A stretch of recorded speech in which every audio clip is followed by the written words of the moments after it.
Hello everyone, आप सभी का स्वागत है इस वीडियो में हम बात करेंगे स्ट्रैटेजी की कि कैसे आप एक परफेक्ट स्ट्रैटेजी लेके इस एग्जाम को क्लियर करें। कौन सा एग्जाम है? Lower PCS as well as FRO. अब मैंने इनके लिए कंबाइंड स्ट्रैटेजी क्यों बनाई है, उसका एक स्पेसिफिक रीजन है। व्हाई? बिकॉज लोअर पीसीएस और जो एसीएफ एफआरओ का एग्जाम है, एग्जाम पैटर्न प्रीलिम्स का सेम है। और मैंने एक कंबाइंड स्ट्रैटेजी क्यों नहीं बनाई है प्रीलिम्स और मेंस के लिए? क्योंकि ये यूपीएससी की तरह एग्जाम नहीं है कि आपको एक ही स्ट्रैटेजी में आपका काम चल जाएगा। इन एग्जाम इस मतलब कंप्लीटली इस एग्जाम को क्लियर करने के लिए इसमें प्रीलिम्स एक अलग तरीके की गेम है और मेंस एक अलग तरीके की गेम है। मतलब मेंस में आपको पढ़ना पड़ेगा यूपीएससी और पीसीएस वाले स्टाइल में, पर प्रीलिम्स इसका ऐसे ही है जैसे ग्रुप सी के एग्जाम्स होते हैं। दैट्स वाई मैंने एक on the basis of previous year question papers, cut off, vacancies, और आप कह सकते हो जो भी ट्रेंड्स और पैटर्न्स मुझे नोटिस हुए हैं, उनके बेसिस पे मैंने एक स्ट्रैटेजी डिराइव की है आपके लिए। तो इस वीडियो में हम वही डिस्कस करेंगे। So without any delay let's start with the video. ठीक है, तो सबसे पहले हम पैटर्न की बात करते हैं। 150 क्वेश्चंस का प्रीलिम्स है और 150 ही मार्क्स इसमें, मतलब आपको पर एक क्वेश्चन आपका पर एक मार्क्स का हो गया, 1 मार्क्स का एक क्वेश्चन हो गया सिंपली। अब इसमें ये जो 150 मार्क्स हैं ये दो पार्ट्स में डिवाइडेड है। 100 तो इसमें जीके के क्वेश्चन आएंगे जो कि 100 मार्क्स के हैं सिंपल, और 100 इसमें जनरल इंटेलिजेंस ये लोग इसको बोलते हैं, पर मैं इसको बोलता हूं एप्टीट्यूड। एप्टीट्यूड मींस आप इसमें मैथ्स और रीजनिंग वाला सेक्शन कह सकते हो, वो 50 मार्क्स का है। ठीक है, तो आपको मेजरली अगर मैं बोलूं, दो सेक्शन है इसमें, जनरल स्टडीज, जनरल इंटेलिजेंस, तो वो आपको इसमें प्रिपेयर करना है। ठीक है, अब देखो प्रीवियस ईयर कट ऑफ और ट्रेंड्स भी देख लेते हैं कि क्या रहे हैं।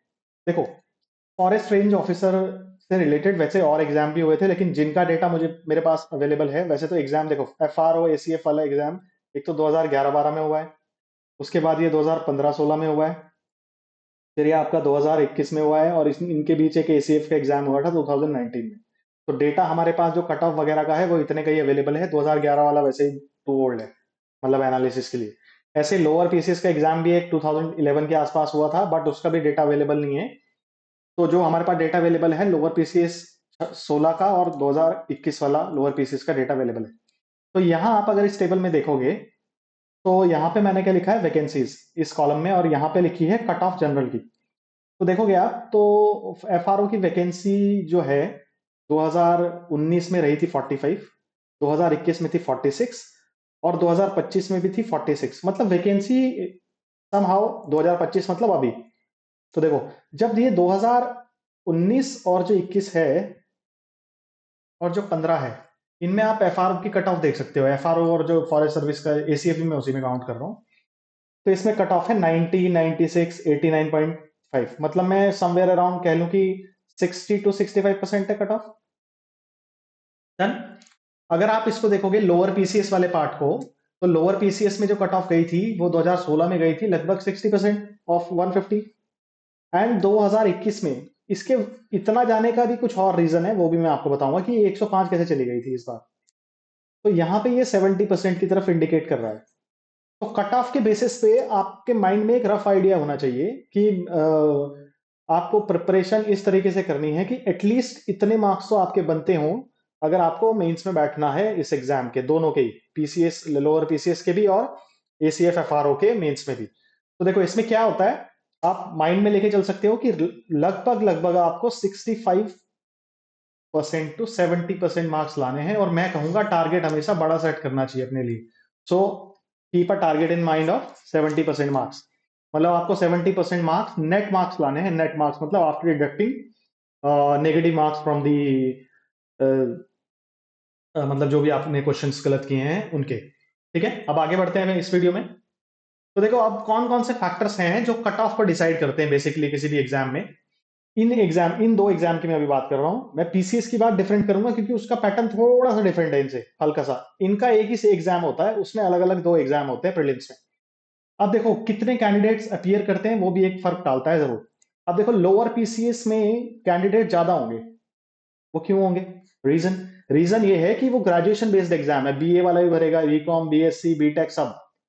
लेकिन जो एफआरओ एसीएफ वाला एग्जाम है वो थोड़ा सा मतलब जो उसमें एलिजिबिलिटी है वो नैरो है कंपेयर टू लोअर पीसीएस। तो यहाँ पे जो लास्ट टाइम वाला डेटा निकल के आया था 80 to 90,000 लोगों ने इस एग्जाम को दिया था प्रीलिम्स को। और एफआरओ एसीएफ का जो जनरल ट्रेंड है वो 10 से 15,000 लोग इस एग्जाम को देते हैं, कभी कभी ये 20,000 तक चला जाता है। ठीक है। अब देखो फैक्ट एक लेवल ऑफ क्वेश्चन भी लेवल ऑफ क्वेश्चन पेपर भी ये जो है आपका कट ऑफ को डिसाइड करता है। बाकी इसके बाद नंबर ऑफ रॉन्ग क्वेश्चन, मतलब क्या होता है देखो, नंबर ऑफ रॉन्ग क्वेश्चन का ये जो इफेक्ट था ये लोअर पीसीएस 2021 में हमें देखने को मिला था, जिसमें 12 क्वेश्चन कमीशन ने रॉन्ग किए थे, तो उसकी वजह से सबको 12-12 मार्क्स मिल गए थे। तो कुछ लोगों का मतलब इसमें अलग अलग आर्ग्यूमेंट्स हैं, अब मैं उसमें नहीं जाना चाहूंगा, पर ये जो नंबर ऑफ क्वेश्चंस हैं ये भी एक कट ऑफ के लिए डिसाइडिंग फैक्टर्स हैं। और नंबर ऑफ वैकेंसीज कितनी है, इसका मतलब है कि अगर वैकेंसीज कम है तो ऑब्वियसली कट ऑफ के हाई जाने के चांसेस बढ़ जाते हैं। तो अगर देखो, अगर आप एफआरओ वाले की वैकेंसी का ट्रेंड देखो तो उसके अकॉर्डिंग एफआरओ की तो वैकेंसी जो है वो उतना इफेक्ट डालने नहीं वाली है किसमें, कट ऑफ में प्रीलिम्स की, क्योंकि मोर और लेस ये सेम ही है जो प्रीवियस ईयर ट्रेंड्स है। बट इस बार अगर आप लोअर पीसीएस की वैकेंसी देखो तो ये बहुत कम है, मतलब कंपैरेटिवली ये 190 के आसपास रहती है यूजुअली, जो पिछले जितने भी एग्जाम्स हुए हैं। इस बार ये 110 के आसपास है। तो इस बार तो ये जो मुझे तो 70% 75% जाते हुए भी लग रहा है, अगर पेपर डिफिकल्ट हल्का सा नहीं आया, अगर नॉर्मल पेपर आया तो 70-75% भी जाएगा ये, क्योंकि स्टूडेंट्स पढ़ने वाले बहुत हो चुके हैं। और ये एग्जाम्स मतलब जो लोअर पीसीएस का एग्जाम है ये ज्यादा कॉम्पिटेटिव है कंपेयर टू आपका एसीएफ लोअर एफआरओ वाले एग्जाम से। ठीक है। अब सब्जेक्ट वाइज डिस्ट्रीब्यूशन, इसको मैं दे दूंगा आपको इस पीपीटी में अटैच करके, हम इस पे अभी बात नहीं करेंगे। अब मैं आता हूं सबसे पहले कि पेपर का ट्रेंड क्या है। ट्रेंड क्या है, मैं सब्जेक्ट वाइज आपको रफ एस्टिमेशन दे देता हूं। देखो, आपको पता है एप्टीट्यूड तो इसमें आने वाला है 50 मार्क्स का। एप्टीट्यूड मींस आपका रीजनिंग प्लस मैथ्स, इसमें तो कुछ नई बात नहीं है, ये ऑलरेडी इसमें मेंशन्ड है। देखो इसमें यूके जीके जो का जो सेक्शन है दोनों में ही ये लगभग 1/3 ऑफ द एग्जाम रहता है। लगभग मैं कह रहा हूं तो 30 to 35 क्वेश्चंस आपके उत्तराखंड जीके से रहते हैं। ये वेरी कर सकते हैं, 37 भी हो सकते हैं, ये 28 भी हो सकते हैं, बट ये एक रफ आइडिया है कि इतने क्वेश्चन उत्तराखंड जीके के होते हैं। अब देखो इसमें एक सेक्शन आता है पॉलिटी, तो रफली इस एग्जाम में पॉलिटी के 10 क्वेश्चन के आसपास रहते हैं। ऐसे ही हिस्ट्री के इसमें 10 क्वेश्चन के आसपास रहते हैं। ज्योग्राफी के इसमें 10 क्वेश्चन के आसपास रहते हैं। ये प्लस माइनस हो सकता है, मैं आपको एग्जैक्ट फिगर के साथ अपने टेलीग्राम ग्रुप में इसको शेयर कर दूंगा कि पिछले एग्जाम्स में क्या क्या वो रहा है इनका weightage subject wise. General approximated values यही है। इसके बाद जो हमारा सब्जेक्ट आता है इकोनॉमी, 2-3 क्वेश्चन इसमें, या लगभग लगभग कभी कभी तीन थोड़े बहुत बढ़ जाते हैं इकोनॉमिक्स में भी। तो 5 क्वेश्चन के आसपास इकोनॉमी, ऐसे इन्वायरमेंट ले लो, इनका भी वेटेज ऐसा ही है कुछ। फिर कंप्यूटर्स आता है एक, फिर उसका भी 3 से 4 क्वेश्चन। तो ये प्लस माइनस होते रहता है, कभी पॉलिटी के 12 हो गए, हिस्ट्री के मतलब ज्योग्राफी के 13 हो गए, ऐसे ऐसे करके ये बढ़ते रहते हैं, हल्का फुल्का, मतलब बहुत माइनर डिफरेंस है। ऐसे ही इसके बाद जनरल साइंस के क्वेश्चन आते हैं। जनरल साइंस के भी क्वेश्चन 5 के आसपास रहते हैं। फिर आपका इंटरनेशनल ऑर्गेनाइजेशन से क्वेश्चन आते हैं, वो भी जनरली हमारा 4 to 5 रहते हैं। फिर आपका करंट अफेयर से क्वेश्चन आते हैं। करंट अफेयर के क्वेश्चन कभी कभी 10 भी हो जाते हैं, कभी कभी 7 ही रह जाते हैं। मतलब लेकिन ये जो पार्ट्स हैं कौन से, UK GK, polity, history, geography, ये बिल्कुल इसका मतलब इनका एक फिक्स काइंड ऑफ पैटर्न है। अगर आप इन मेजर सब्जेक्ट्स को लेके चलो एग्जाम की प्रिपरेशन में, तो मतलब आप अच्छा स्कोर कर पाओगे। मतलब देखो सब्जेक्ट के एक्सपर्ट बनने के पीछे मत भागो, आपको प्रीलिम्स क्लियर करना है। अगर आप लक्ष्मीकांत पढ़ोगे, आपसे ज्यादा मार्क्स पॉलिटी में वो ले आएगा जिसने लूसेंट पढ़ी होगी। यही गेम है इसमें प्रीलिम्स का। ठीक है। अब आते हैं इस पे सब्जेक्ट वाइज, मैंने क्या किया है, आरओआई मतलब return on investment. Return on investment का मतलब कितना टाइम आप उस सब्जेक्ट में लगाओगे और कितना रिटर्न आपको मिल रहा है, मतलब कितने क्वेश्चन एग्जाम में उससे आ रहे हैं, उसके बेसिस पे मैंने एक हिरार्की बनाई है सब्जेक्ट्स की। ठीक है, डिस्ट्रीब्यूशन की। तो उसको हम बाद में देखेंगे। सबसे पहले हम देखते हैं कि प्रीवियस ईयर ट्रेंड से हमें एफआरओ और लोअर पीसीएस के एग्जाम से क्या पता लगता है। सबसे पहली बात है, यहाँ पे जो क्वेश्चन आते हैं वो जो आते हैं वो आते हैं फैक्चुअल नेचर के, वन लाइनर काइंड ऑफ, जैसे कि आपके जनरली ग्रुप सी के एग्जाम से मिलते हैं। उत्तराखंड के ग्रुप सी में अब वैसे क्वेश्चन नहीं आते बाय द वे, बट और स्टेट्स में जैसे आप कह सकते हैं यूपी ट्रिपल एस सी के पेपर होते हैं, पीटी टाइप के, थोड़ा सा हल्का लेवल ऊपर मान लो आप। और दूसरी बात यह है कि क्वेश्चन भी डायरेक्ट रिसोर्सेज से ही आते हैं, जो मतलब ट्रेंडिंग बुक्स हैं, जैसे हिस्ट्री की कोई भी बुक्स है, मतलब जीएस की बुक है, लूसेंट है, उत्तराखंड जीके की बुक है परीक्षा वाणी, तो आपको डायरेक्ट क्वेश्चन देखने को मिलेंगे। ये आपका प्रीवियस ईयर से मैंने एक एनालिसिस करके ये निकाला है। फिर नेक्स्ट है कि रिपीटेशन भी होता है क्वेश्चंस में। आपको क्वेश्चन 4 से 5 क्वेश्चन हर एग्जाम में प्रीवियस ईयर यूकेपीएससी में आए हुए एग्जाम से ही रिपीट होने को मिल जाएंगे। कुछ क्वेश्चन आपको अदर पीसीएस में आए हुए एग्जाम से भी रिपीट होने को मिल जाएंगे। अब ऐसे हम आते हैं आगे। देखो मेजर सब्जेक्ट्स क्या क्या हैं on the basis of previous year exam analysis. ये है यूके जीके, पॉलिटी, ज्योग्राफी है, कंप्यूटर है, इंटरनेशनल ऑर्गेनाइजेशन मतलब जो भी यूएन हो गया, आपका सार्क हो गया, ब्रिक्स हो गया, इन पे बेस्ड जो क्वेश्चन होते हैं, हिस्ट्री है, इकोनॉमी है, करंट अफेयर्स है, एनवायरमेंट है और जनरल साइंस है। ठीक है। अब मैंने आपको कहा कि प्रायोरिटी आरओआई के बेसिस पे मैंने इन सब्जेक्ट को डिवाइड कर दिया है, हिरार्की में सेट कर दिया है। तो देखो क्या है हिरार्की, क्या है फर्स्ट, किसकी है, यूके जीके की।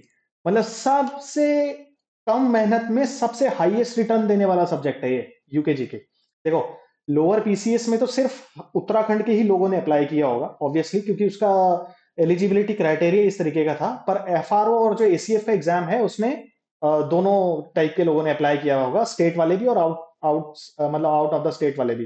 तो अगर आप उत्तराखंड जीके के बिना इस एग्जाम के प्रीलिम्स को निकालना चाह रहे हो तो it is next to impossible kind of thing. बहुत रेयर है, मतलब बहुत हाई एक्यूरेसी चाहिए। मतलब मैं कहूंगा कि इम्पॉसिबल वाली कैटेगरी में ही कहूंगा मैं। एक दो एक्सेप्शन हो सकते हैं जिन्होंने निकाल दिया हो इसके बिना, पर बहुत मतलब बहुत ही टफ है, बहुत ही टफ बिना उत्तराखंड जीके पढ़े इसको निकालना। हाँ अगर आप उत्तराखंड जीके पढ़ लेते हो तो ये आपका काम भी आसान कर देगा प्रीलिम्स को निकालने में, क्योंकि आपको पता है 1/3 जीएस में वेटेज इसी का होने वाला है। 30 क्वेश्चन 100 में से आपको उत्तराखंड जीके के मिलने वाले। और आरओआई के बेसिस पे मैंने बांटा है इसको, मतलब आपको हार्डली 70-80 पेजेस पढ़ने हैं वन लाइनर्स के उत्तराखंड जीके के। और उसके बेसिस पे आप अगर 30 क्वेश्चन या 32 क्वेश्चन एग्जाम में आते हैं तो 2 से 3 क्वेश्चन ही ऐसे होते हैं जो उस कंटेंट से नहीं आएंगे। मतलब इधर उधर से कहीं रेयर कंटेंट से उन्होंने उठा के डाल दिया, वरना जनरली आप 90% स्कोर कर सकते हो उस एक ही रिसोर्स से जो मैं आपको बताऊंगा उत्तराखंड जीके में। फिर हम आते हैं पॉलिटी में। पॉलिटी में हार्डली आप जैसे अगर आप कोई जीएस की बुक पढ़ो वन लाइनर काइंड ऑफ, तो मैं अगर इसकी बात करूं, ये आपकी बुक है, क्या नाम है इसका, फेमस बुक है लूसेंट है, या फिर आपकी घटना चक्र है, अगर आपकी उनकी पॉलिटी पॉलिटी का अगर आप उनका वन लाइनर में रट्टा मार लो एकदम बढ़िया तरीके से, तो इसमें आपको जो 30 से 40 पेजेस के बीच में आपके 10 क्वेश्चन सेटल्ड हो जाते हैं। ठीक है। इसलिए मैंने इसको आरओआई वाइज सेकंड नंबर पे रखा है। मतलब आपको इसी हिरार्की में सब्जेक्ट को प्रिपेयर करना है। अब देखो ज्योग्राफी में आते हैं। ज्योग्राफी भी काफी अच्छे रिटर्न्स देता है, मतलब मेहनत के बेसिस पे। अब इसमें ज्योग्राफी के भी बहुत सारे पार्ट्स होते हैं, फिजिकल होती है, वर्ल्ड ज्योग्राफी होती है, इंडियन ज्योग्राफी होती है। तो देखो मेजोरिटी ऑफ द क्वेश्चंस जो यहाँ पे आते हैं प्रीलिम्स में वो इंडियन ज्योग्राफी से रहते हैं, इंडियन वाले पार्ट से। मतलब अगर आप फिजिकल वर्ल्ड मतलब आप ज्योग्राफी प्रिपेयर कर रहे हो तो start with Indian geography first. One liner ही तो है, रटना ही तो है। फिर करंट अफेयर्स की एक पार्ट है। मतलब अगर आप अपने एक स्मॉल नोट्स बना लो, छोटे से नोट्स, तो 30-40 पेज में आप एक साल का इंपॉर्टेंट करंट अफेयर कर सकते हो आराम से। ये बैंकिंग एग्जाम का करंट अफेयर नहीं है कि बिल्कुल माइक्रो डिटेलिंग में जा रहे हैं। इसमें मोटी मोटी चीजें ही पूछी जाती हैं करंट अफेयर में। करंट अफेयर इसमें विजन आईएएस और आईएएस वाले भी नहीं चलते, क्योंकि यहाँ पे करंट अफेयर आते हैं वन लाइनर। ठीक है। किसको ये अवार्ड मिला, कौन, मतलब किसने ये बुक लिखी, इस टाइप के करंट अफेयर। जैसे कि आपको कहाँ देखने को मिलते हैं इस टाइप के करंट अफेयर, बैंकिंग एग्जाम्स में, या फिर वन लाइनर और कहाँ मिलते हैं, एसएससी के एग्जाम में मिलते हैं। इस टाइप के करंट अफेयर यहाँ पे आते हैं। फिर इंटरनेशनल ऑर्गेनाइजेशन, हार्डली आप 10 पेज में इंटरनेशनल ऑर्गेनाइजेशन को, 10 भी मैं ज्यादा ही कह रहा हूँ, 5-6 पेज में वन लाइनर्स को रट सकते हो इंटरनेशनल ऑर्गेनाइजेशन के, और उसको डन कर सकते हो। तो ये हिरार्की आपको ऐसी रखनी है प्रिपरेशन की, UK GK, then polity, then geography, and in geography too there should be Indian geography first, then current affairs, after that international organisation, computers, economy, history. अब देखो हिस्ट्री को मैंने लास्ट में क्यों रखा है, because history have 3 sections, ancient history, medieval history, modern history. अब देखो हिस्ट्री का आरओआई कम है, मतलब मेहनत ज्यादा लगती है और 10 ही क्वेश्चन आते हैं लगभग। तो उससे बढ़िया तो आप पॉलिटी में इन्वेस्ट करो, 30-40 पेजेस मतलब अगर आप करोगे और उसमें से मैक्सिमम क्वेश्चन आपको मिल जाएंगे। हिस्ट्री में अगर आपको प्रिपेयर करना हो तो मॉडर्न हिस्ट्री को बहुत अच्छे से प्रिपेयर कर लें। ऑल दो क्वेश्चन तो दो सब जगह से आते हैं, पर मॉडर्न के आपको ज्यादा क्वेश्चन देखने को मिलेंगे। मतलब अगर 100% ऑफ द हिस्ट्री में से 50% आपको मॉडर्न हिस्ट्री देखने मिलेगी, 50% आपका वो एंशिएंट और मिडाइवल में डिस्ट्रीब्यूट हो जाता है। और एंशिएंट और मिडाइवल के जो फैक्ट्स हैं वो याद रखना भी थोड़ा चैलेंजिंग है सबके लिए। इकोनॉमी इसमें यूपीएससी काइंड ऑफ नहीं आती है प्रीलिम्स में। अगेन यहाँ पे भी फैक्चुअल इकोनॉमी है, सीधा ये पूछेगा कि भाई वैट कब लगा था, या जीएसटी कब आया था, इस टाइप के question, simple one liner kind of question. फिर आपका जनरल साइंस में ऑलरेडी 3 सब्जेक्ट्स आते हैं, फिजिक्स आता है, बायोलॉजी आता है आपका, और आपका केमिस्ट्री आता है। तो इसलिए मैंने इसको लास्ट में रखा है क्योंकि ये टाइम बहुत लेता है और इसमें इसका रिटर्न बहुत कम है। ऐसे ही इन्वायरमेंट को आप थोड़ा सा ऊपर रख सकता हूं मैं जनरल साइंस से, क्योंकि आप हार्डली 20 पेज को अच्छे से मगअप करके अच्छा स्कोर कर सकते हो इसमें प्रीलिम्स में। ठीक है, अब आते हैं आगे। अब देखो सोर्सेस क्या है उत्तराखंड जीके को प्रिपेयर करने के लिए, मैं वो भी आपको बता देता हूँ। हिंदी मीडियम इंग्लिश मीडियम दोनों के लिए बताऊंगा। देखो प्रीलिम्स की बात कर रहा हूं मैं, अभी अभी मैं सिर्फ प्रीलिम्स की बात कर रहा हूं, मैं मेंस की बिल्कुल बात नहीं कर रहा हूं। मेंस के लिए मैं डिफरेंट वीडियोस बनाऊंगा। तो इसको देखो, ये एग्जाम को आप बेटर है कि आप प्रीलिम्स को डिफरेंटली अप्रोच करें और मेंस को डिफरेंटली अप्रोच करें, तभी आपका एग्जाम निकल पाएगा। अगर आप एक ही स्ट्रैटेजी से दोनों को करने की कोशिश करोगे ना, तो शायद प्रीलिम मेंस दे ही ना पाओ। ऐसा सीन है इसमें। अब देखो, ये बुक है और एक ये बुक है, ये अरिहंत की बुक है, मैंने ये पढ़ी नहीं है। मैंने खुद प्रीलिम्स दिया था, ये जो आपका पीसीएस लोअर पीसीएस एफआरओ 2021 में मैंने भी दिए थे। मैंने तीनों प्रीलिम्स क्लियर किए थे। ठीक है, और जो स्ट्रैटेजी मैं आपको बता रहा हूँ वो अपने एक्सपीरियंस के बेसिस पे और प्रीवियस ईयर ट्रेंड्स के बेसिस पे ही आपको बता रहा हूँ। तो देखो, ये उत्तराखंड जीके की हिंदी में बुक आती है, हिंदी में बुक आती है परीक्षा वाणी। अब देखो इसमें कुछ ना, मैं आपको बताता हूँ इस बुक का फॉर्मेट क्या है। इसमें चैप्टर 1 है और फिर अलग से चैप्टर हैं, 18 या 20 चैप्टर होंगे, I don't remember the count exactly. तो देखो, दो चैप्टर 2 से और चैप्टर 18 है, ये चैप्टर वाइज डिटेल में है, मतलब दिया हुआ उत्तराखंड का जीके। और जो इन चैप्टर्स में डिटेल में दिया हुआ है, उसी को वन लाइनर फॉर्म में चैप्टर 1 में दे दिया है इन्होंने। मतलब समझ रहे हो, जो चैप्टर 2 से जो लास्ट चैप्टर तक है उत्तराखंड की परीक्षा वाणी किताब में, वही चीज उन्होंने समराइज करके वन लाइनर फॉर्मेट में आपको चैप्टर 1 में दी है। तो अगर आप यूकेपीएससी से रिलेटेड किसी भी एग्जाम, चाहे पीसीएस है, लोअर पीसीएस है, या एफआरओ एसीएफ का एग्जाम है, उसको प्रिपेयर करना चाहते हो, तो आप सिर्फ और सिर्फ चैप्टर 1 का रट्टा मार लो उत्तराखंड परीक्षा वाणी का। मैंने जब प्रीलिम्स निकाले थे, मैंने खुद भी एक ही चैप्टर को पढ़ा था, मैंने पूरी बुक को गो थ्रू ही नहीं किया। मतलब इस चैप्टर में पूरा क्रक्स है वही पूरी बुक का। क्या ये, और ये चैप्टर कितने पेजेस का है, हार्डली ये 70 से 80 पेजेस का है। हाँ, इसको याद करना तो चैलेंजिंग है, पर इतना है कि क्वेश्चन डायरेक्ट मिलेंगे आपको यहीं से ही, इसी इसी चैप्टर से, बट इसको रटना बहुत मुश्किल है, पर ये मैं आपको बताता हूँ।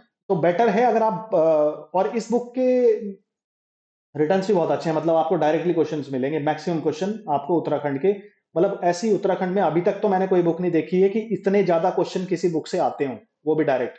मतलब बुक बहुत एग्जाम ओरिएंटेड लिखी गई है उत्तराखंड की परीक्षा वाणी।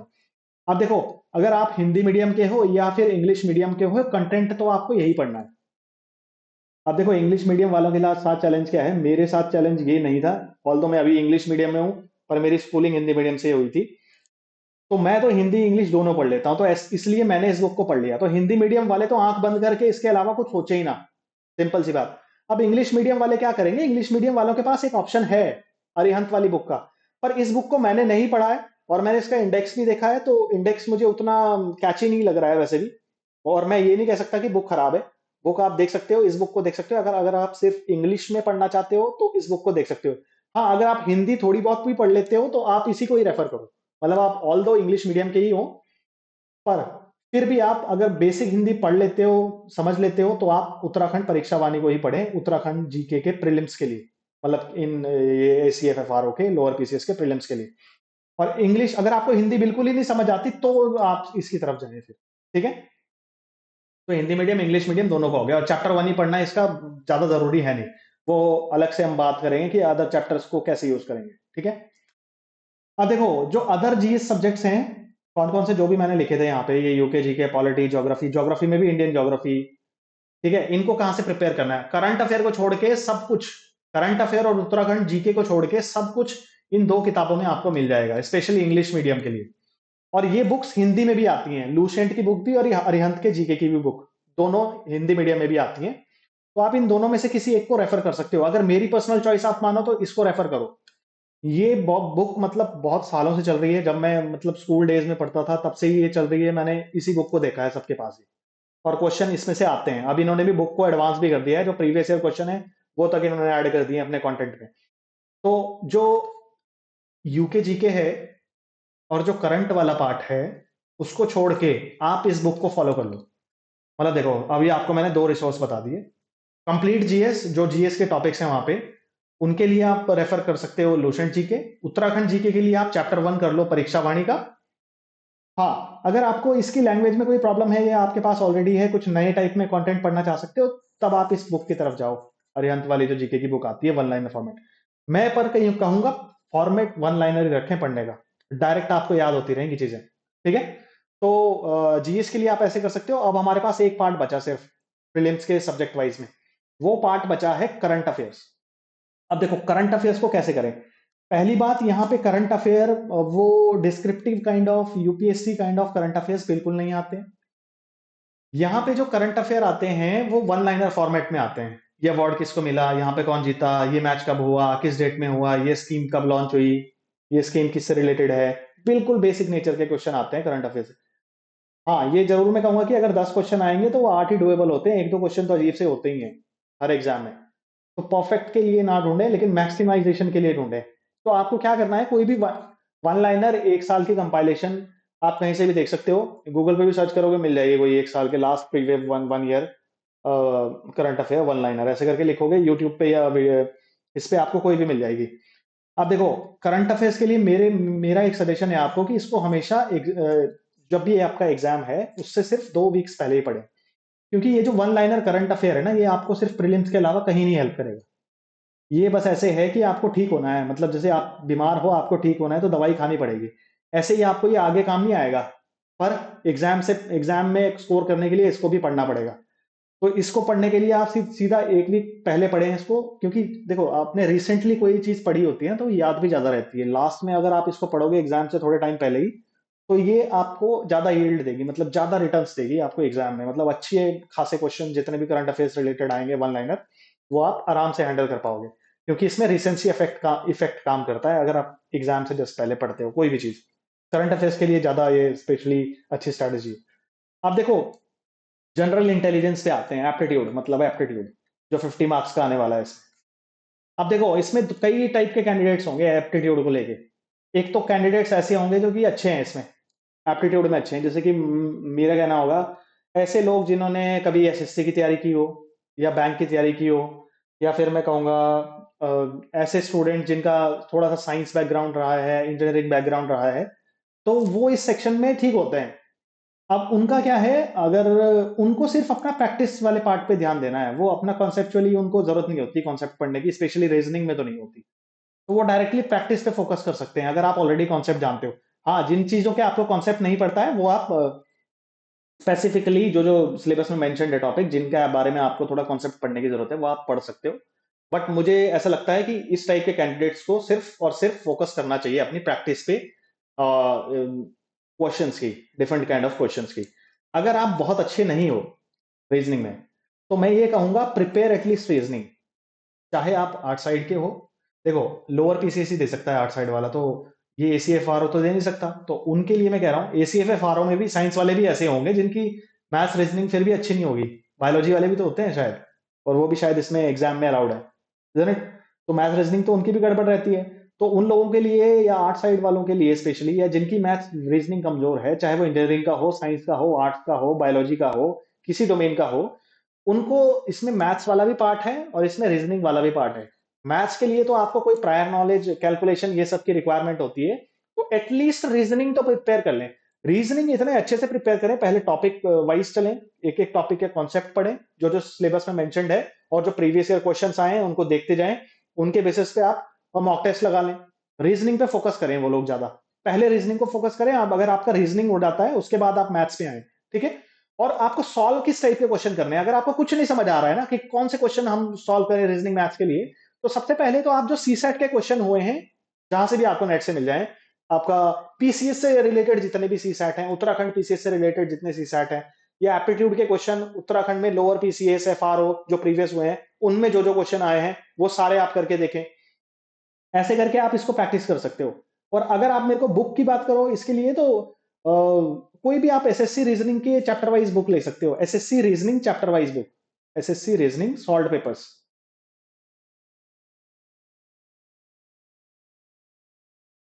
एसएससी की कोई भी रीजनिंग की बुक आपको मिल जाए चैप्टर वाइज, ये देखना बस चैप्टर वाइज मिले वो, ठीक है। ऐसे ही आप क्वांट की भी बुक ले सकते हो लेने को, पर मैं ये कहूंगा कि जिनका जो इसमें अच्छे नहीं है मैथ्स रीजनिंग और एप्टीट्यूड वाले पार्ट में, वो अपना रीजनिंग पे पहले फोकस करें। क्वांट को अगर रीजनिंग आपको कॉन्फिडेंस आ जाए कि रीजनिंग मेरा डन हो गया, तब आप क्वांट पे मूव करें।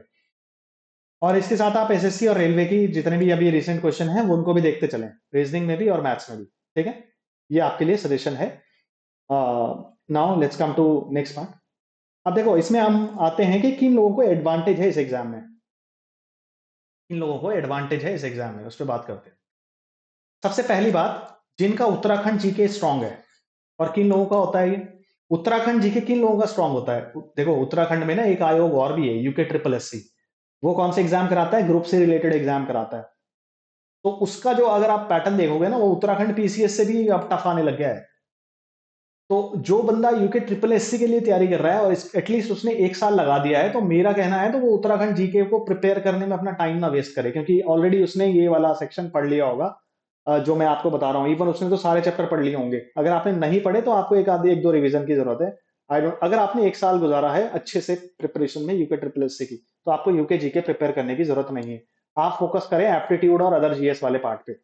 फिर ऐसे लोग होंगे जो सिर्फ एप्टीट्यूड में अच्छे हैं, और उनको अलग अलग चीजों में, मतलब जो बचे हुए सेक्शन है उनको प्रिपेयर करना है। तो मैं कहूंगा उनको कि फोकस करें उन सब्जेक्ट्स पे पहले जो जिनका वेटेज हाई है जीएस में, और जो कम टाइम भी लेते हैं, जैसे कि यूके जीके, और क्या था, पॉलिटी, और क्या था, इंडियन ज्योग्राफी, और क्या था, जो जो कम टाइम लेते हैं, जैसे कि इंटरनेशनल ऑर्गेनाइजेशन 5-7 पेज में खत्म हो जाता है। ऐसे ही और ऐसे ऐसे करके जो मेन मेन है, history, ancient history, medieval history, general science, last के लिए रखें। अगर टाइम मिलेगा तो कर लें, नहीं मिलेगा तो भी एग्जाम ये निकाल सकते हो आप प्रीलिम्स आराम से।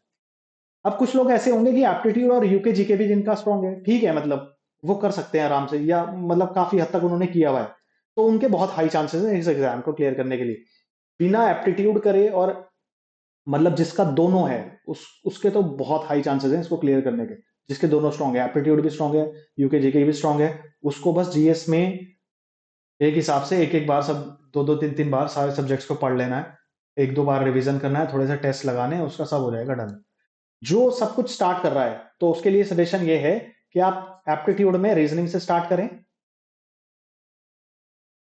और यूके जीके जीके में यूके जीके को रटना स्टार्ट करें। सिंपल रटना मैं इसलिए यूज कर रहा हूं क्योंकि रट्टा ही है यहाँ पे, अंडरस्टैंडिंग का गेम कम है।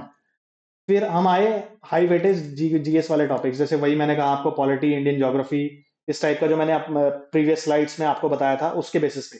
ठीक है, अब हम आगे बढ़ते हैं। How I will help you. देखो, अभी आपने देखा कि उत्तराखंड जीके जो है वो बेस्ट है परीक्षा वाणी वाली बुक में। डन।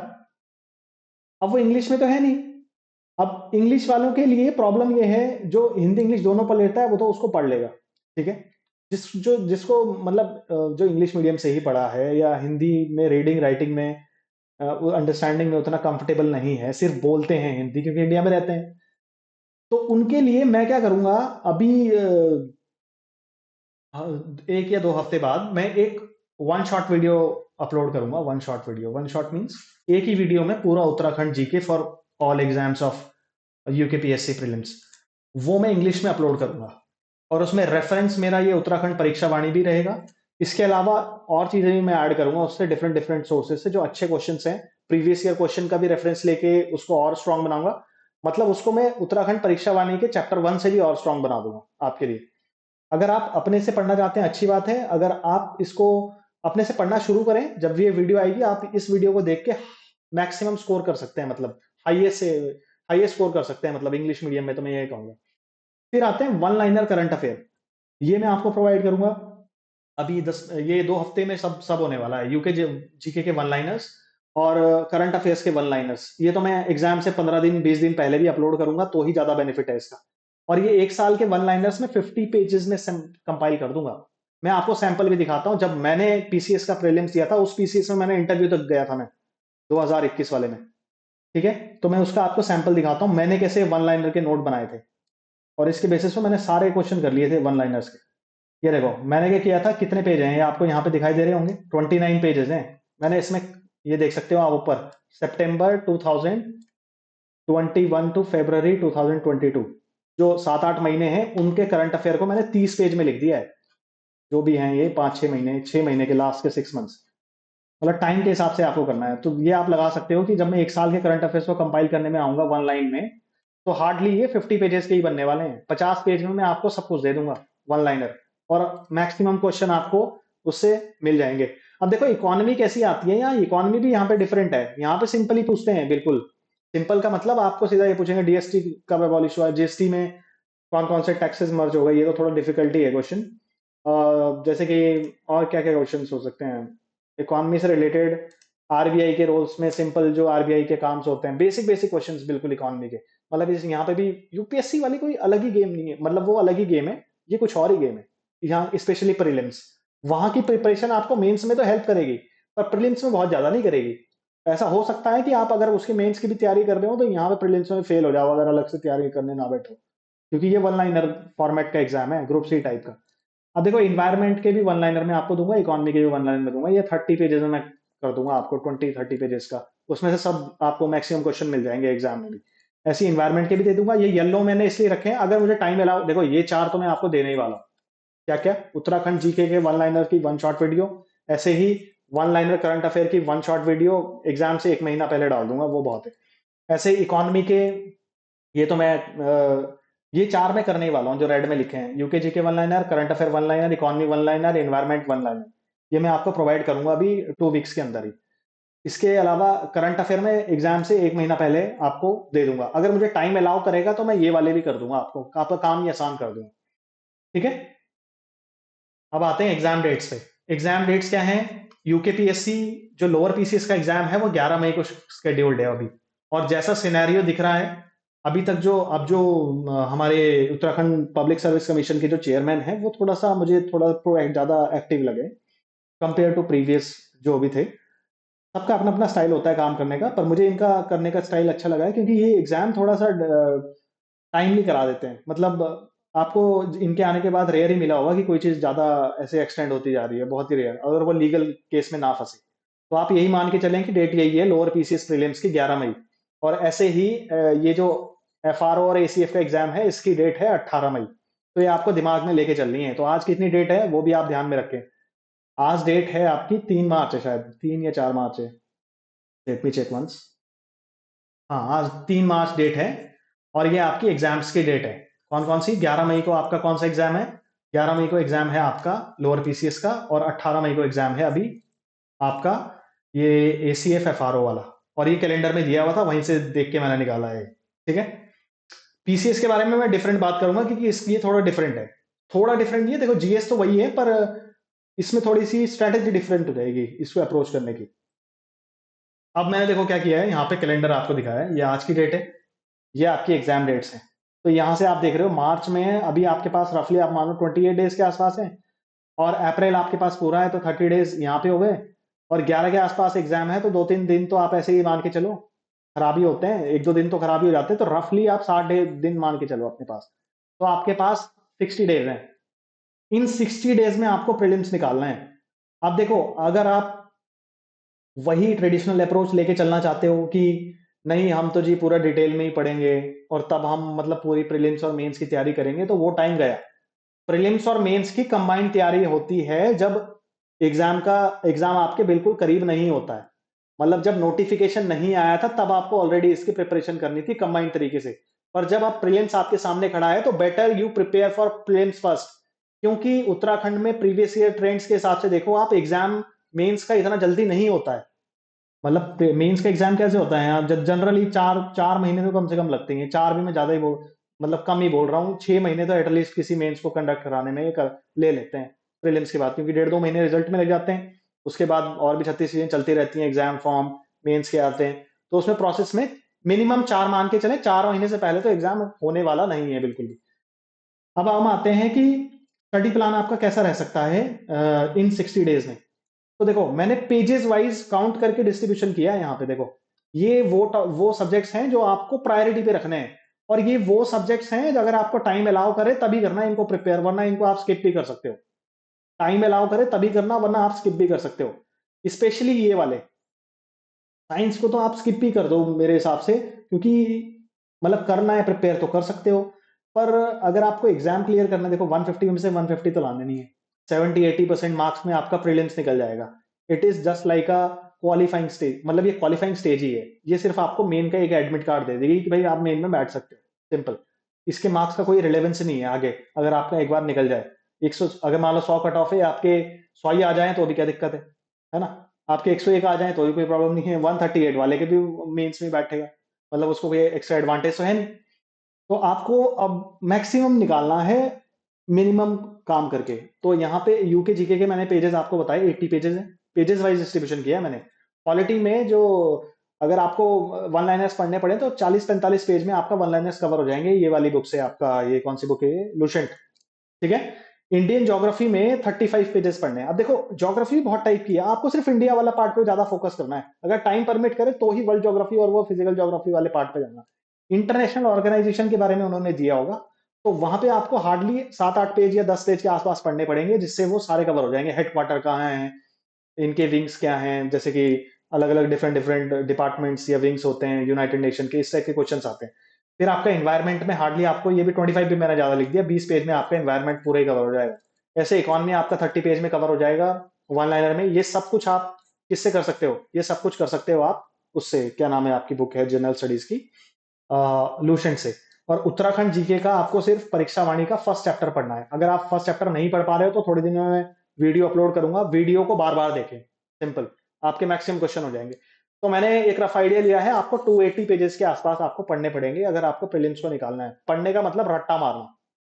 देखो आपको ना सिर्फ एग्जैक्टली exactly ऐसे वर्ड बाय वर्ड रट्टा मारने की भी जरूरत नहीं है। अगर आप थोड़े रिवीजन करते हो एग्जाम में तो ऑप्शन को देख के भी आपको आंसर याद आता है ना? अगर आपको ऐसे कोई पूछे तो याद नहीं आएगा, लेकिन ऑप्शन आपको मैं दे दूं तो एकदम से आप आंसर कर दोगे सही। ऐसा होता है वहां पे एग्जाम में, ठीक है। अब मैंने स्टडी प्लान को ब्रेक कर दिया है। आपको रफली 300 पेजेस पढ़ने, 280 मैंने वहां लिखा था। तो आप क्या करो, डेली 30 पेजेस के हिसाब से इसे डिस्ट्रीब्यूट कर दो। जब भी आप शुरू कर रहे हो, कल से ही शुरू कर दो, मैं तो कहूंगा रोज 30 पेजेस। अब उस 30 पेजेस को कैसे पढ़ना है? अब 30 पेजेस आपको टोटल पढ़ने हैं। अब चाहे आप इसको सिर्फ उत्तराखंड जीके करके पढ़ो, चाहे आप इसको पॉलिटी ले लो, साथ में हिस्ट्री ले लो, वो अपने कन्वीनियंस के अकॉर्डिंग करो। अगर आप एक ही सब्जेक्ट पूरा दिन पढ़ सकते हो तो पढ़ लो, पर मेरे हिसाब से तो मैं कहूंगा कि 10-10 पेजेस आप 3-3 सब्जेक्ट के लेके चलो। ऐसे करके डेली 10-10 पेजेस पढ़ो आप, ठीक है। और उन पेजेस को पढ़ना कैसे, पहले तो उसकी रीडिंग करनी है और 3 बार उनको कम से कम देखना है, बार बार रट्टा मारना है बहुत बढ़िया से। और ये 10 दिन तक अगर आप प्रोसेस करोगे डेली, तो इससे क्या होगा, इससे आपका सिलेबस फर्स्ट पार्ट आपका डन हो जाएगा। मतलब एक बार ही आप इन 250-300 पेजेस को पढ़ लोगे, ठीक है। फिर सेकंड पार्ट आता है कि रिकॉल कैसे करें। एक आपको रिकॉल की भी प्रैक्टिस करनी पड़ेगी, मतलब अपने माइंड को ट्रेन करना पड़ेगा। कैसे? कि जैसे आज आपने 30 पेजेस पढ़े हैं, ठीक है, और 2-3 बार आपने रिवाइज भी कर लिए। फिर आप जैसे मान लो बैठे हो, खाली बैठे हो, तो आपको एक फ्री टाइम रिकॉलिंग का भी रखना है अपने लिए। मतलब उसको देखो, मतलब जैसे खाना खाते हैं तो हम खाने को डाइजेस्ट करने का भी टाइम रखते हैं, तो ऐसे ही आपने ये समझो कि इसको इनपुट दिया है माइंड को, अब इसको रिकॉल करने की, मतलब दिमाग में लाओ कि मैंने क्या क्या पढ़ा, वो सारी चीजें, मतलब आंख बंद करके ऐसे सोच सकते हो आप। तो उससे क्या होगा, आपकी रिकॉलिंग पावर बढ़ती है। जैसे कि ये आर्टिकल था तो इसमें क्या था क्या था क्या था, ऐसे करके रिकॉल किया जाता है। तो उससे आपका माइंड ट्रेन होगा, क्वेश्चन जिज्ञासा होगी आपके अंदर कि इसका आंसर क्या है, इसका आंसर क्या है। फिर आप जब नेक्स्ट डे बुक खोलोगे या तभी बुक खोलोगे, तो आपको एकदम से जो जो चीज हमें मिस्टेक से, मतलब हमने हमें कोई आई नहीं चीज, और वो जब हम दोबारा देखते हैं तो वो परमानेंट मेमोरी में चली जाती है हमारी। दैट्स व्हाई मैं कह रहा हूँ रिकॉल को भी प्रैक्टिस करें। और देखो ये जो 10 दिन में आप करोगे, इसी चीज को बार बार करें, सेम प्रोसेस आप फॉलो करें 60 डेज तक। तो मतलब 10 की जगह आप 15 दिन ले लें, क्या दिक्कत है भाई? अगर 30 पेज नहीं हो रहे तो 20 पेज कर लो, पर रिवीजन तो इतने ही करने हैं, रिवीजन मत घटाओ, पेज को घटा लो भले ही, समझे बात? तो 10 की जगह 15 ले लो, रिवीजन कर लो। अब देखो लास्ट में इसके बाद जब आप ठीक ठाक रिवीजन पे होंगे, 5-6 रिवीजन आपके कंटेंट के हो चुके होंगे, तब आप प्रैक्टिस कर सकते हो प्रीवियस ईयर क्वेश्चन, यूकेपीएससी के भी आए हुए प्रीवियस ईयर क्वेश्चंस, और आपके अदर अदर डिफरेंट पीसीएस में जितने क्वेश्चंस आए हुए हैं उनको भी आप प्रैक्टिस कर सकते हो। या फिर मॉक टेस्ट आप लगाना चाहो तो लगा सकते हो, ऑल्दो मैं इसको रिकमेंड नहीं करता हूं। उसका रीजन ये है कि जो जितने भी मॉक टेस्ट आपको जनरली मिलेंगे, जो भी कोचिंग इंस्टीट्यूट्स करते हैं, वो जनरली क्या करते हैं, प्रीवियस ईयर क्वेश्चन को ही कॉपी पेस्ट करके आपको देते हैं। तो इससे बेटर है कि आप प्रीवियस ईयर क्वेश्चन को ही प्रैक्टिस कर लें अपने आप ही, ठीक है। और स्पेशली मैथ्स रीजनिंग वाले, जिनका मैथ्स रीजनिंग वीक है, उनको इसके साथ साथ ज्यादा मेहनत करनी पड़ेगी। देखो कोई इलाज नहीं है, जिनका मैथ्स रीजनिंग वीक है, जिनका मैथ्स रीजनिंग अच्छा है, उनको तो इतना ही करना है। जिनका मैथ्स रीजनिंग वीक है उनको डेली के साथ ये वाला पार्ट भी करना है। मतलब 3 घंटे आपको मैथ्स रीजनिंग के लिए देने हैं। अगर आप बहुत अच्छे नहीं हो मैथ्स रीजनिंग में, स्पेशली मैथ्स में आपको ज्यादा टाइम देना पड़ेगा, but start with reasoning always. ठीक है, नाउ आगे चलते हैं। अब देखो रट्टा कैसे करना है, रट्टा कैसे किया जाता है in prelims kind of exam के लिए। एक तो सबसे पहली बात है कि मल्टीपल टाइम्स पढ़ें, जैसे मैंने आपको रिवीजन रख दिया है। और दूसरा क्या कर सकते हो आप, अपने जैसे पढ़ रहे हो, रट्टा लगा रहे हो, आप अपना माइक लगाओ फोन में, ऑडियो रिकॉर्ड कर लो, और जब जब आप जैसे कोई और काम कर रहे हो या फ्री टाइप है या वॉक कर रहे हो या कुछ कर रहे हो, तो आप ईयरफोन लगाओ और अपनी आवाज को सुनते रहो। 2-3 बार 5 बार सुनोगे ना, ऐसा कोई फैक्टर नहीं है। सबसे टफेस्ट सब्जेक्ट जो आपको लगता होगा आर्ट एंड कल्चर में कह लूं, उसके वर्ड्स भी आप याद कर सकते हो। मतलब रिपीटेशन का इतना इफेक्ट होता है। और मैं ये कहूंगा कि वो जो मैंने प्रीवियस स्लाइड में भी कहा कि प्री वाई क्यूज लगाएं आप स्टेट पीसीएस के प्रीलिम्स के। और ये स्ट्रेटेजी को ध्यान रखें, रीड करना है, रिवाइज करना है और रिकॉल करना है और प्रैक्टिस करना है। ये 4 एलिमेंट्स हैं आपको प्रीलिम्स निकालने के लिए। इससे आपका प्रीलिम्स डन हो जाएगा, मैं आपको श्योरिटी के साथ कहता हूं।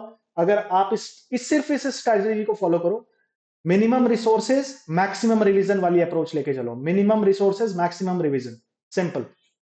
नाउ अब देखो, किसी के माइंड में आ रहा होगा कि क्या सिर्फ प्रीलिम्स को फोकस करना भी सेफ है? मैं कहूंगा बिल्कुल सेफ है। क्यों? सबसे पहली बात, उत्तराखंड में एग्जाम जल्दी से आते नहीं है। ठीक है। दूसरी बात, अगर आपका प्रीलिम्स नहीं निकला तो मेंस की तैयारी करके क्या करोगे? नहीं है। और तीसरा, इसके पीछे एक प्रॉपर लॉजिक ये है कि मेंस यहां पे जनरली नहीं होता है टाइम से। मतलब आपको 3-4 महीने, 4 महीने तो एटलीस्ट मिलते ही हैं। और 4 महीने अगर आप डूब के पढ़ो एकदम बढ़िया करके, मतलब 7-8 घंटे भी रोज पढ़ो, तो आराम से मेंस आपको क्लियर किया जा सकता है। क्योंकि प्रीवियस टेंस के अकॉर्डिंग मेंस बहुत टाइम लेता है। 6 भी मैं कई बार कम बोल रहा हूँ, कई बार तो साल साल भी लगे हैं। पीसीएस के मेंस में तो इन्होंने बहुत ही टाइम ले लिया था। और फिर मेंस के बाद रिजल्ट भी बहुत टाइम में आता है। मतलब 6 महीने 4 महीने आप मान के चले मेंस, उससे पहले तो होने वाला नहीं है। 4 महीने से पहले तो नहीं होता बिल्कुल भी। ठीक है। अब देखो इंपॉर्टेंट पॉइंट्स क्या है। एग्जाम को ना हमेशा एग्जाम की तरह ले, पीएचडी करने के पीछे मत भागे। कुछ लोगों का एक एटीट्यूड होता है, क्या एटीट्यूड होता है कि मुझे हिस्ट्री पढ़नी है, बिल्कुल शुरू से पढ़नी है, बिल्कुल डेप्थ में पढ़नी है। तो वो लोग एकेडमिक्स की तरफ जाएं, वो कॉम्पिटेटिव एग्जाम की तरफ ना जाएं। Competitive exam is all together a different game. मतलब यहाँ पे मतलब मैं ऐसे कह सकता हूं कि यहाँ पे बहुत सारे लोग ऐसे होंगे जो नॉलेज वाइज कम होंगे पर फिर भी एग्जाम क्लियर कर गए हैं। और ऐसे बहुत लोग हैं जो एग्जाम क्लियर नहीं कर पाए पर नॉलेज वाइज वो पूरे विद्वान बन के बैठे हैं। तो अल्टीमेट गोल क्या है इस एग्जाम में अपियर होने का? एग्जाम क्लियर करना ही तो है ना। तो पीएचडी के पीछे ना भागे। अगर पीएचडी करनी है तो फिर पीएचडी में एनरोल कराएं किसी अच्छी यूनिवर्सिटी में, और वो भी जो आपका फेवरेट सब्जेक्ट है उसमें। सही है। Now next thing is reading one resource is better than reading multiple resources. सही है। वो आपने कहावत सुनी होगी कि एक किताब को बार बार पढ़े, ना कि बहुत सारी किताबें पढ़े। एक किताब को बार बार पढ़ने का मतलब है वो फिट हो जाती है। जो मैंने आपको बुक्स बताई ना, ये बिल्कुल वर्किंग मतलब स्ट्रेटजी वाली बुक्स हैं। अगर आप इसके अलावा किसी और बुक से भी पढ़ोगे तो भी आप कोई ज्यादा मतलब एक मार्क्स भी ऐड नहीं कर पाओगे। मुझे नहीं लगता कोई बहुत ज्यादा तीर मार लोगे। अगर पॉलिटी आप लक्ष्मीकांत से पढ़ लो, पॉलिटी आप लूसेंट से पढ़ लो, मुझे मेरा पर्सनल फीलिंग कहता है कि लूसेंट वाला ज्यादा मार्क्स ले आएगा। बल्कि मैं ये कहूंगा पीसी, इसमें 2 टाइप के कैंडिडेट हैं उत्तराखंड के। एक यूके ट्रिपल एससी की तैयारी कर रहा होगा और एक आपका पीसीएस और ये लोअर पीसीएस की तैयारी कर रहा होगा, जो सिविल सर्विसेज वाले लड़के होते हैं। मार्क्स ज्यादा आने के चांसेस है ना यूके ट्रिपल एससी वाले के हैं। क्यों? क्योंकि वो वन लाइनर पढ़ता है सारा, और वो उत्तराखंड भी बहुत डेप्थ में पढ़ता है, और जीएस भी वो वन लाइनर रट के बैठा होता है। तो आपको अप्रोच वही चलनी है जो एग्जाम का गेम है। गेम वन लाइनर है तो आप डिस्क्रिप्टिव और डिटेल वाली प्रैक्टिस क्यों करोगे? Isn't it? नाउ मैंने वही कहा आपको, इसको यूपीएससी की तरह अप्रोच ना करें। ये प्रीलिम्स डिफरेंट गेम है। हाँ, यूपीएससी अगर आप कर रहे हो प्रिपरेशन या उसके स्टाइल में कर रहे हो तो वो मेंस में आपको बेनिफिट देगा, पर प्रीलिम्स में आपको बहुत ज्यादा एडवांटेज वो देने वाला नहीं है। क्योंकि लक्ष्मीकांत याद रखना तो चैलेंजिंग है भाई, बहुत ही मतलब उस टाइम आपने रिसेंट पढ़ी है तो ठीक बात है, पर 10 दिन आप गैप छोड़ दो, सब कुछ वॉश हो जाता है। और ये चीज जरूर ध्यान रखें, दिमाग में टारगेट रखें 70% मार्क्स का एटलीस्ट, क्योंकि इससे नीचे सेफ नहीं है। स्पेशली लोअर पीसीएस वाले में तो बिल्कुल नहीं है। लोअर पीसीएस वाले में कैंडिडेट्स बहुत हैं, और मतलब काफी कैंडिडेट्स होते हैं इसमें। और इसमें यूके ट्रिपल एससी वाले भी बहुत होते हैं, तो वो जो है कट ऑफ शूट कराते हैं। और दूसरा, इसमें एप्टीट्यूड वाला भी सेक्शन है, तो साइंस वाले भी हेल्प करते हैं इस कट ऑफ को ऊपर ले जाने में। मतलब जो बंदा 50 में से 40-45 एप्टीट्यूड में लेके आएगा और जीएस में भी वो ठीक है, उत्तराखंड जीके भी पढ़ रहा है, तो ऑब्वियसली उन्हीं की वजह से तो कट ऑफ ऊपर जाएगी। तो इस वजह से लोअर पीसीएस में तो 70% से नीचे सेफ नहीं है। हाँ, उसमें मैं कह सकता हूँ थोड़ा सा एफआरओ एसीएफ में भी 65% से नीचे, उसमें भी सेफ नहीं है। और मैंने यहाँ सिर्फ जनरल कैटेगरी के पर्सपेक्टिव से बात की है। अगर आप किसी रिजर्व्ड कैटेगरी के भी हो तो भी टारगेट्स अपने लिए बड़े ही सेट करें।